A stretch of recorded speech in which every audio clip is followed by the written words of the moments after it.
Hello. Thank you, Sophie. It's always nice to be introduced by a stunning woman. And thank you, Robin, for having me. It's nice to be here. I wanted to come because I wanted to demystify the Chatham House thing. So I flew in from Washington, D.C. this morning. And because I travel on a Nigerian passport, I have learned to approach immigration officers in various countries with a certain level of trepidation. There have been so many instances of my being told to step aside, being asked if I'm really a writer. And so this morning, I approached with my usual wariness. The officer was a white woman, a certain British type, brisk, brusque. But she showed zero prejudice. She was efficient. She asked why I was here. She stamped my passport. She wanted to know what I wrote about. So I usually say that I'm a fiction writer, which is really what I am. But this time, deliberately, I said, I write about feminism.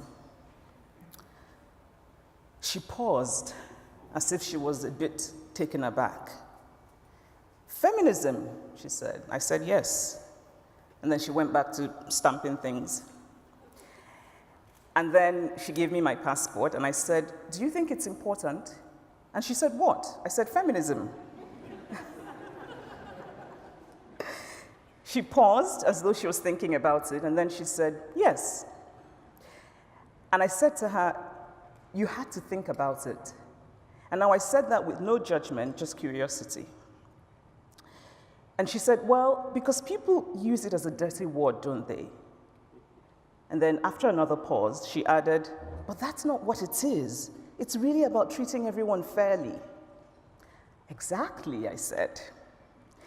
For some reason, her words warmed my heart. And I also remember thinking as I walked away with my passport, that's the story I'm going to start with today. So I was very grateful to her for giving me a story. And so as I turned to leave, she pointed at my handbag, bright orange handbag, and she said, I like your bag. Is it a posh one? That warmed my heart even more. Now, that bit about the handbag is irrelevant on the surface of things, but I'm a fiction writer, and it is detail such as this that novelists use to ground their storytelling.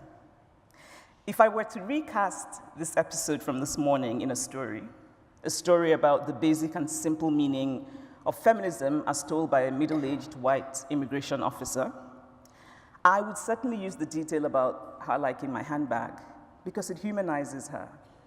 And because it shows that feminism is not about unreasonable, angry women who do not shave and who hate men. It shows that feminism is quite simply about handbags. That's a joke.